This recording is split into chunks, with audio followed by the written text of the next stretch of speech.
You might remember when I sowed basil seeds pretty heavily in 6-packs. Once they sprouted, I used a spoon to gently lift and separate the seedlings, thinning them out and up-potting each into its own space. I made sure to plant them at the same depth as before, tucking in the roots and pressing firmly to stabilize them in their new containers. Most were Genovese with a few other varieties mixed in. Some went into 6-packs, others into larger pots. But before long, they started to stretch, and that's when I knew it was time to prune and transplant. I planted the basil in both containers and directly into the garden. If you let basil grow straight up without pruning, it'll flower early. Regular pruning keeps it from bolting and encourages lateral growth, and that's how you get bushier basil plants with more branches and more leaves for pesto. We prune basil to prevent it from blooming and also to create bushier plants.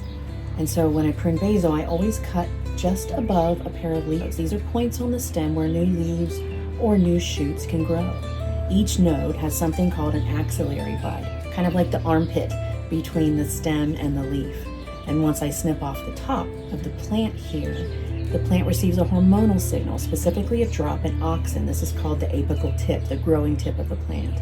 That shift tells the axillary buds down below to wake up and start growing outward. Just want to clip right above this growing tip here. This is the next one. I could have cut here, but I wanted the plants a bit shorter. So now that I've clipped this here, the hormone that was being produced in the apical tip will now drop. And that's a signal for these buds to begin growing outward. And so while this doesn't look too exciting right now, by making these simple cuts early on and throughout the growing season, we should have plenty of pesto until fall. I also tucked in a few basil starts in with my tomatoes. They make excellent companions. And fresh pesto, using last year's garlic, toasted walnuts, and a squeeze of lemon and good parm. Half went into the freezer, portioned into cubes for easy flavor boost later. The rest has been showing up in wraps, grain bowls, and dinners all week. With how quickly basil grows, I'll be making pesto and much more all summer long. It's one of the easiest and most affordable ways to grow your own herbs, and the payoff is year-round.